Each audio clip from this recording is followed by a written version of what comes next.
Hello, welcome. My name is Alden Reed and you're watching Arcane Tablets. Alright, I'm here down in the bottom of the screen. I'm going to go away in a second, but I just wanted to connect with you a little bit. There's a lot of visual information to look at, so there'll be plenty to occupy you while we're talking in this video here. So I'm going to talk more about universal energy signatures. I've introduced them before. They are these raw primal forces that really imbue so many different aspects, so many different metaphysical categories in reality, but really they imbue so many other things in reality as well. And partly I'm bringing this information forward because I want to talk more about color tribes. And when we're talking about metaphysical color energy and understanding that, it's important to understand some of these corresponding metaphysical relationships between all of these different qualities, right? And if you don't know what color tribes or metaphysical color energy is, I recommend that you go watch some of my earlier videos because I've already talked about it a good bit. But there'll be a lot more videos coming. Now, we're also going to specifically talk about archetypes a lot today, right? So I've added a column there we can see for archetypes, because archetypes are also a special and very important metaphysical category. And in addition to having a color tribe or being member of several color tribes and having an astrological sign and an astrological chart, we also have archetypes, right? We actually each have a primary and a secondary archetype. And that has a lot to do with why we have incarnated here in this world, what we're here to do. And we'll get into all those details here in a second. I wanted to just kind of introduce myself and just throw this chart up on the screen, and then now I think it's time to dive in. Okay, so let's talk about universal energy signatures specifically here. So what are they? They are raw primal forces which influence and shape reality. And there are two different kinds of energy signatures. There are primary energy signatures and master energy signatures. So primary energy signatures represent the numbers 1 through 12 and colors from the color wheel or visible light spectrum, right? Whereas master energy signatures represent the numbers 13, 14, and 0 and the 3 colors from the grayscale. And the main difference is that primary energy signatures are just more present in daily life, okay? They tend to imbue a lot more things in our reality, whereas master energy signatures represent special, powerful, divine, and cosmic forces. And so we don't generally see them as much. They don't generally influence as many things. And this is one of the reasons why things in reality are generally not black and white. They're generally full of color. And of course, this is also a reason, as I've mentioned before, why we don't really want to use terms like white and black when we're talking about human physical appearance, because they correspond to very powerful divine and cosmic energies. So each universal energy signature imbues a set of units or attributes, right? And so all of these metaphysical systems have all of these units or attributes, right? So if we're talking about astrology, for example, Taurus and Gemini are both attributes. They're both astrological attributes. Or if we're talking about chakras, right? The root chakra and the throat chakra are both attributes, right? So attributes imbued by the same universal energy signature have natural corresponding relationships because they are imbued by similar raw primal energies. And so by studying the corresponding relationships between all of these attributes, we can learn more about universal energy signatures as well as learning more about each specific attribute, right? And it's important to understand that each metaphysical system is unique and each attribute is ultimately also unique. Nevertheless, they are similar enough that it is very fruitful to try and understand these corresponding relationships. And of course, all attributes, all universal energy signatures also have a set of aspects. And of course, if we've studied astrology, we're quite familiar with the aspects, right? Gender, quality, and element, right? So each energy signature and corresponding attribute is either masculine or feminine, it is either cardinal, fixed, or mutable, and it is either fire, earth, air, water, or ether for the master energy signatures. And again, of course, this information is quite well known to those who have studied astrology, but what I'm trying to explain here is that this is more primal. This is about universal energy signatures, right? So all of these other metaphysical systems, including color tribes and archetypes and chakras, also correspond to these sets of aspects as well. All right, so here we're looking at that chart that I introduced this video with. And I've got this chart or very similar charts up on my Facebook page and Instagram page. And I'm always slightly tweaking them, but you can find this information and take your time to look at it a little bit more in detail. Or you can just pause this video and kind of look at it. So let's just go over each column and talk about what's going on here. So we can see in the first column, we have the universal energy signature number and the color, right? So 1 through 14 and 0, and then pink through violet, and then silver, white, and black. And as I mentioned, of course, pink through violet, those are primary, and silver, white, and black are master energy signatures, right? And that sort of makes sense. We have color, the color wheel, right? The color spectrum is associated with the primary energy signatures, which is associated with actually human beings, whereas silver, white, and black is associated with powerful divine and cosmic energies. And again, that's another reason why it's not really appropriate to use those terms to describe human physical appearance. Now, as far as astrological signs, of course, there are 12 astrological signs, as we can see, and there are no astrological signs for master energy signatures. That's because no one is born under that kind of energy. That kind of energy is very, very intense, right? However, there is some metaphysical symbolism that I like to highlight there, right? So I've got the scepter and the orb and the sword, and those are very important metaphysical symbols that are associated respectively with silver, white, and black, right? Associated with the 13th, 14th, and 0 energy signature. Next, we have archetypes, and I've started to introduce archetypes, and we're going to talk all about archetypes in this video, actually, right? This video is definitely helping you understand color tribes better and just kind of introducing more information about universal energy signatures, but we want to dive into archetypes in greater detail here. And you can see down with the master archetypes, again, they're a little bit different, right? People aren't born with these master archetypes, the thinker, the creatrix, and the destroyer. And you could say creator too. I just kind of wanted to label it creatrix because technically it is feminine energy. The 14th is the divine feminine energy. So I thought maybe it was appropriate just to give a shout out to the great mother, to the divine mother, to the goddess there, right? So the next column is chakras, right? And here we can see that chakras sort of share a set of energy signatures, right? So the first and the second energy signature both share the root chakra. And see, we can see going down here, I have a major sort of adjustment to how we understand chakras, in fact, okay? And that is that violet and indigo together share the third eye chakra. So violet and indigo are actually very close in color and frequency, and collectively they make up the third eye chakra. Whereas silver and white share the crown chakra, okay? And again, this is also because no color tribe is really supposed to be directly corresponding to the crown. The crown is something that sort of belongs more to all color tribes. And in fact, the metaphysical symbolism of growing silver or white hair as we age is that you are being crowned with either divine masculine or divine feminine energy.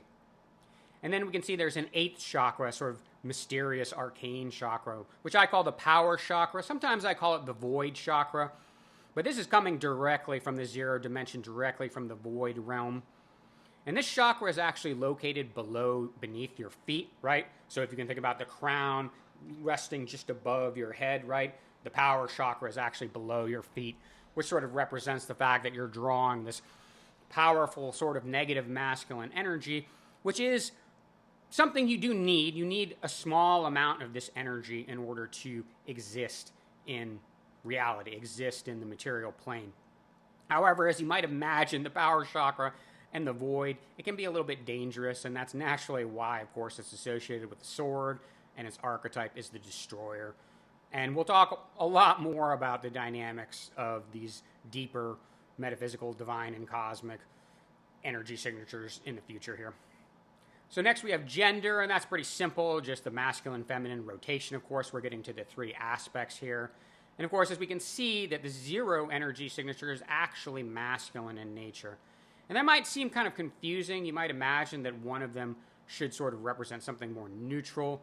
There's some complicated metaphysical reasons for why this is the case. And again, we'll talk about that when we talk more about these powerful divine and cosmic forces and the Divine Mother and the Divine Father and the Demiurge. And I've already started to introduce some of these characters who really make up some of the most important roles in our reality, but we'll talk about them more specifically in the future. Then, of course, we have qualities and elements. And with qualities, the rotation fits perfectly fine. Of course, silver, white, and black completes a cardinal, fixed, and mutable rotation. And then with elements, we can see, of course, we have, with the 12 primary energy signatures, the normal fire, earth, air, water rotation, and then the 3 master energy signatures, of course, representing ether or mana, or whatever you want to call sort of the divine magical substance that really underlays everything in the universe. So signs, colors, and archetypes are the most important metaphysical systems in reality because we are all imbued with attributes from each of these 3 important metaphysical systems, right? And they each sort of have their own sphere of influence, which is not to say that there isn't a lot of overlap. Absolutely, your signs and your colors and your archetypes are going to tell you a lot of information about you, right? So it's not totally exclusive. Nevertheless, each one does have sort of an area where it predominates over, right? So as far as astrology and your astrological chart, this primary influences our core personality and our basic attitude towards life and our fundamental sense of individual being, right? It also strongly influences our inner lives and our core personal relationships with lovers, friends, family, and co-workers. And it's the most complex of these spiritual sciences, right? And it's the most attuned to who we are as an individual being. Astrological charts are incredibly detailed, and you can find out a lot of very specific information about yourself, right? And certainly, as I mentioned, it can tell you a lot of information about other aspects of your life, but this is generally the areas in which your astrological chart shines the most. So color tribes primarily influence our general attitudes, perspectives, and values towards social relations and cultures. So color tribes is really about societies. And where color tribes even more strongly show up is when, of course, a lot of people from the same color tribe get together, as they do in certain geographic areas of the world, and build very unique societies. And that's where you can really see that color energy shine. But it also gives people a specific color comportment or way of carrying and conducting themselves in public. And this is kind of a hard thing to fully describe or understand. Color comportment is kind of the best term that I've come up for it. It's very much the type of thing where you know it when you see it and you feel it. You notice that people with different phenotypes, people from different color tribes, they just kind of have a slightly different way of sort of even almost walking or moving or acting or just... It's very hard to describe. It's really something that you have to just kind of see in action more. But we all know what we're talking about. We all know what I'm talking about here, okay? And, of course, color-blended people who have parents from different color tribes, also often have a secondary and sometimes even a little bit of latent tertiary color energy, which influences their phenotypes and as well as their color energy, right? So some people really only have color energy from one color tribe. They're what we would call monocolor, and they very strongly represent the phenotypes from that color tribe, and they're also going to strongly represent that color energy. And of course, the areas of the world or the countries or the nations where there's going to be a lot of people that are monocolor, you're going to see that color energy really shine, right? If you go to central Sweden, you're going to feel a strong amount of mono-violet color energy, or if you go to sort of central Japan, you're going to feel a strong amount of mono-yellow color energy. And we'll talk all about that, of course, in the future. I'm already introducing all of these regions. So archetypes, which is actually going to be the subject of most of the rest of this video, primarily influences our professional life and really the purpose or goal behind our incarnation, right? And we each have a primary and a secondary archetype, right? And the primary archetype is obviously the most important thing. It's very similar to the sun sign. It really sort of dominates our professional energy, right? But we also have a secondary archetype which slightly modifies that, right? So there's really actually 144 unique sub-archetypes. There's so many different combinations there. And now we're going to talk more specifically all about archetypes. So before we talk about archetypes in detail, I just wanted to introduce this one more slide that I made. And we'll talk about this slide a lot more in the future, but I just wanted to throw it out there to show how universal energy signatures really influence so many different things in reality and how you can understand them, right? Understand the corresponding relationships they have, the symbolism of them in so many different systems, right? And so we can see I've got card numbers, card suits, and tarot suits.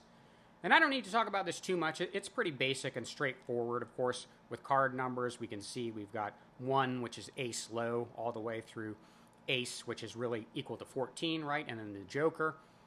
And of course, when it comes to suits, there's no suits for silver and white, although the joker, again, still symbolizes black, symbolizes the void, as does the fool. Then when it comes to tarot suits, of course, this is where it's kind of important, right? I need to talk about this. So modern tarot operates under the idea that swords corresponds to air and that wands corresponds to fire. But this is actually not the case, okay? This is actually something that members of the Golden Dawn changed in the late 19th century. This is a English occult society, really. I've got plenty to say about the Golden Dawn, and we'll talk about them in the future. But actually, if you go back before the Golden Dawn, you'll understand that it was traditionally understood that swords corresponds to clubs and fire, whereas wands corresponds to spades and air. And there's a lot of reasons for this, but basically the point is that swords is actually really kind of more of a base material thing, right? Swords are made by fire, and swords bring fire. Swords and clubs are kind of these weapons. And clubs energy, when we're understanding, right, these energy signatures that are associated with clubs and fire, it tends to be a very material kind of energy, right? And so that's why swords really corresponds with clubs. And yes, I'm perfectly aware that spades, the etymological root of spade goes back to sword in Italian. However, spades really sort of symbolizes more of the aristocracy again. And that's another reason why, of course, they're a little bit higher than clubs, because clubs and swords and fire generally symbolizes usually more the common people, at least in traditional card suits and tarot suits, right? And wands are more powerful than swords, right? So wands are about magic, and yeah, I understand that some people argue, of course, that like wands create fire, but really wands are more naturally associated with air. Wand energy is really about sort of magic and actually just manipulating things, right? It is much more kind of etheric. It's much less material, I guess we would say, right? It's not actually associated with ether, of course. But air energy is closer to ether, essentially, than fire energy. And so there's some other reasons for this. And as we start to talk a lot more about all of these universal energy signatures and these metaphysical correspondences and many of the other things and systems that they influence, you will start to see why it is absolutely the case that swords and clubs and fire correspond with each other, and spades and wands and air correspond with each other. All right, so with archetypes, like I said, we each have 2 archetypes, a primary and a secondary archetype, right? So our primary archetype defines our core profession, where our secondary archetype modifies the core profession and purpose, right? So if our primary archetype is the king and our secondary archetype is the sage, then we would be a sage king, right? Sage modifying the king. However, if our primary archetype is the sage and our secondary archetype is the king, then we would be a king sage. So there are 144 sub-archetypes, right? Each primary and secondary archetype combines to make a unique sub-archetype. So the sage king might be described as a philosopher king, right? Whereas the king sage might be described as an intellectual leader. So the difference is that the sage king is first and foremost a leader, but they're also very intellectual and perhaps even a writer or a knowledge producer as well. Whereas the king and sage is first and foremost an intellectual, but they dominate their field of expertise and perhaps even have a social leadership role as well. Now, of course, there's many different names for archetypes, and here we have a really fun chart where I highlight all the different ways we can think about archetypes and archetypal energy, right? So let's go over this. Okay. So, of course, first I've got the sign in the first column because I just want to root us in terms of helping us understand what these energies are like. People are very familiar with astrological signs. They understand what each astrological sign represents, the unique energy that it represents. So that's why I use astrological signs a lot to introduce things like archetypes and color tribes, because it's sort of easier to learn about them by transferring some of the knowledge that we already have about each astrological sign. Now, like I said, it's not an exact perfect translation, okay? Color tribes and archetypes work a little bit differently, so we need to be a little bit careful, right? Having the adventurer archetype or being a member of the pink color tribe, for example, is not exactly the same thing as having an Aries sun sign, but the energy is very similar. And when we want to understand those unique archetypes and color tribes, it's very helpful to reference the information that we already have about these astrological signs, right? So then I've got the archetype in the second column, and those names that I have are sort of the most general names that I could come up with, right? The adventurer, cultivator, performer, healer, leader, organizer, evaluator, counselor, teacher, manager, innovator, dreamer, and of course then thinker and creatrix and destroyer for the master archetypes. And it's quite challenging, of course. Really, archetypes are also complicated, and there's a lot of different energies that are sort of contained within them. So it's often hard to find just one word that perfectly describes them. I've been working on this for many years now, and I think that the labels that I have in that second column for archetypes are pretty close to being as generic as possible. Nevertheless, I wanted to throw out some other labels, and I will frequently reference these other archetypal labels and names in order to sort of help us understand what these archetypal energies are like. So in the third column, we can see that we have a family column, right? And you can see how each universal energy signature and archetype really does correspond to sort of a member of the family. And I don't need to go over all of those. You can look at them or pause it and take your time. And I will put more of these charts up as well. I have some of the basic charts that I showed you already up on my Instagram and Facebook, but I'll put up all of these charts so you can take a closer look at them, right? Now, the classic in the fourth column there and the medieval, those are sort of some of the more traditional names that we see.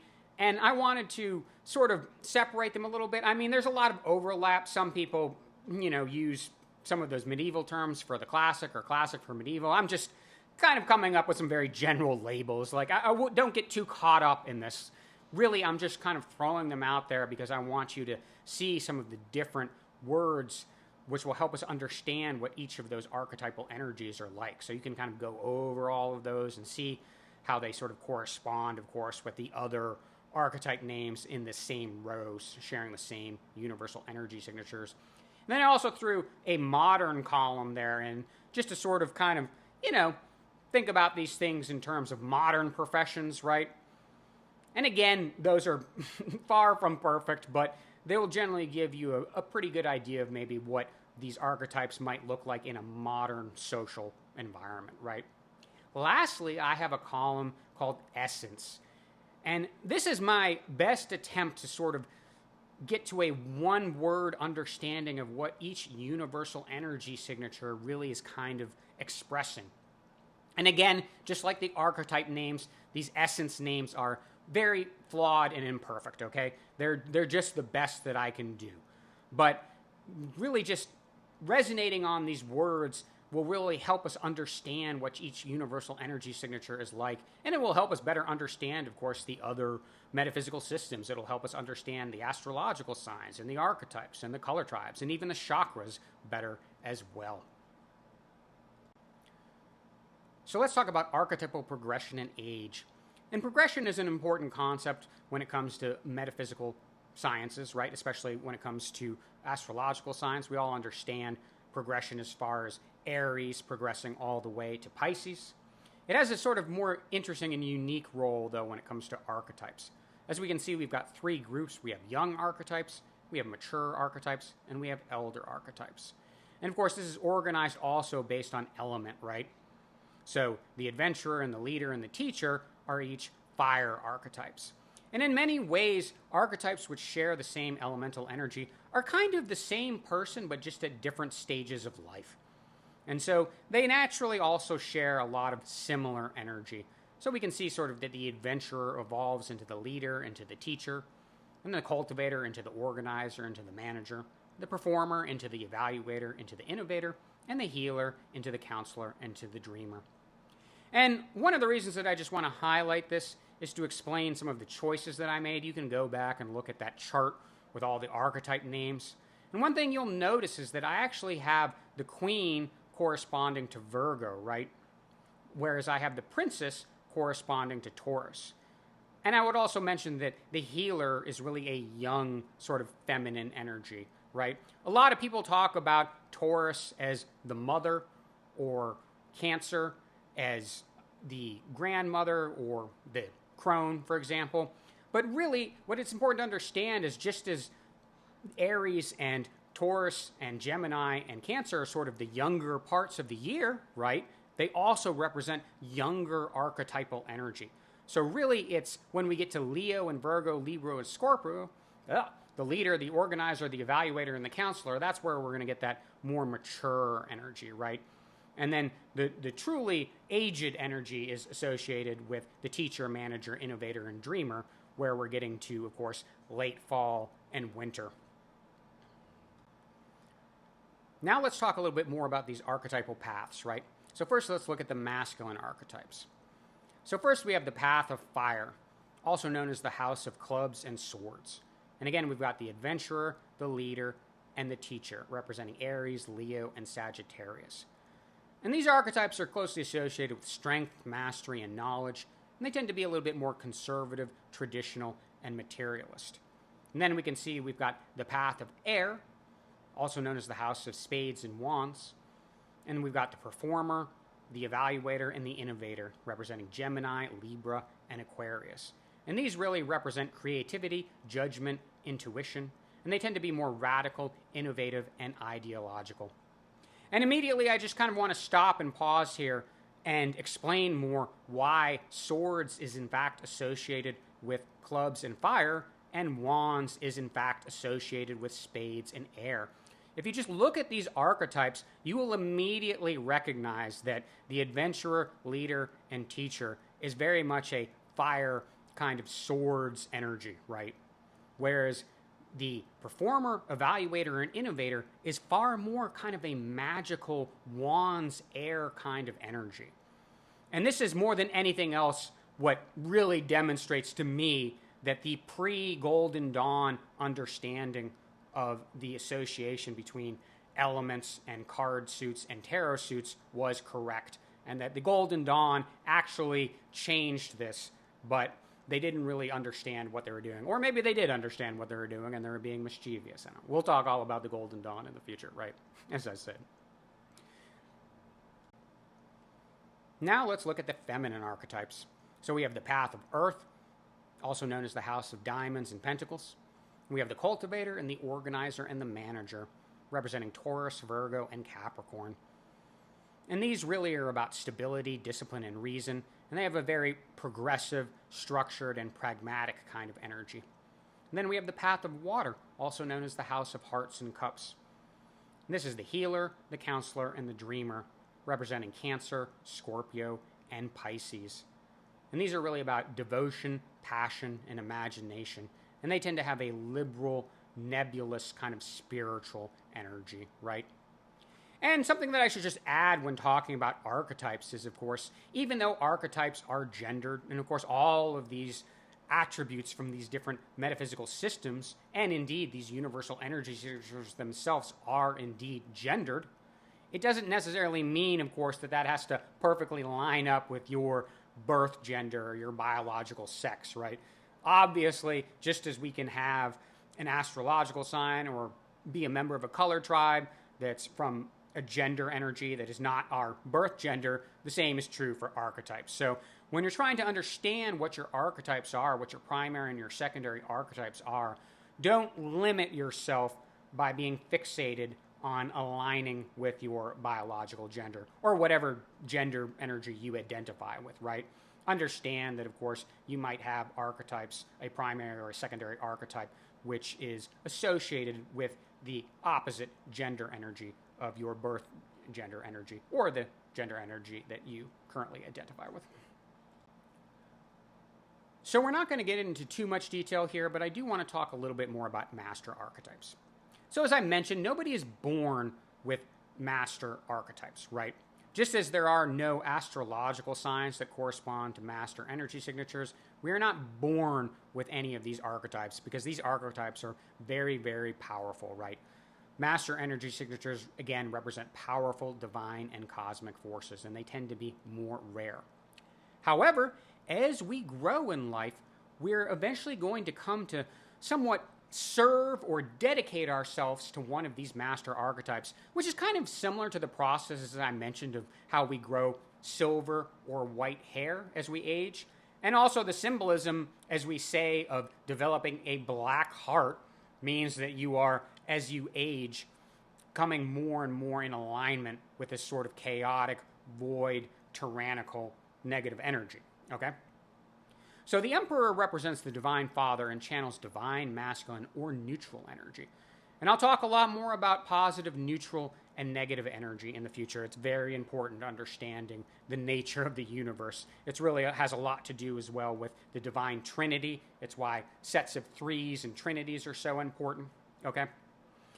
So if we dedicate ourselves to protecting and supporting the community, then we end up serving the Emperor, and his royal regalia is the scepter. And this is really also associated with order, time, shadows, reason, intellect, nobility, the mind, and consciousness. The Empress represents the Divine Mother and channels divine feminine or positive energy. If we dedicate ourselves to healing and uplifting the community, then we end up serving the Empress. Her royal regalia is the orb, and she's really associated with harmony, life, light, intuition, emotion, purity, the soul, and the spirit. Finally, the Tyrant represents the demiurge and channels chaotic, masculine, negative energy. If we become obsessed with trying to control and dominate the community, then we end up serving the Tyrant. His royal regalia is the sword, and he really represents chaos, death, darkness, logic, desire, corruption, the body, and physicality. And there is a lot more to say here. I'm sure people have plenty of questions, but again, we're just introducing this information. I'll talk a lot more about master archetypes and master energy signatures and some of these very real cosmic personalities in a future video. Okay, thank you so much for watching this video. So we've got lots more cool stuff coming. We will talk more about archetypes, and we'll talk more about universal energy signatures in the future as well. Primarily, I am going to be focusing on talking more about color tribes, because I think color tribes are very, very important, and I also think that color tribes have the ability to very much revolutionize the way that we understand the world, to revolutionize the way that we understand human phenotypes and also human societies and cultures, and understand why they are somewhat different from each other. And that's one of the reasons that I wanted to introduce all this information about universal energy signatures, and more specifically about archetypes. And as I said, archetypes are their own thing. Archetypes are very important. They are their own unique, separate metaphysical category. And I am going to talk a lot about that in the future, but we're a little bit more familiar with archetypes. Most people who understand a few things about astrology are already aware of archetypes, right? They might not understand that we have separate archetypes and that they're not exactly the same as astrological signs, but certainly you can go out and read a lot about archetypes. Obviously, you can read a tremendous amount about astrological signs, but as far as color tribes go, well, I'm the only person on the market right now. So if you want to learn more about color tribes, if you want to learn more about how human phenotypes do shape human attitudes, perspectives, and values towards society, then it's important to understand universal energy signatures and metaphysical correspondences. And by learning about all these archetypes and the different sort of labels and names that I have, as well as the different aspects related to all of these energy signatures, we're going to be able to understand metaphysical color energy a lot better. So thank you so much for watching this video. I want you to know that you are wonderful, you are beautiful, and you are absolutely perfect just the way you are. I want you to know that God loves you so very much, and that I love you so very much. Many blessings. We'll see you again soon.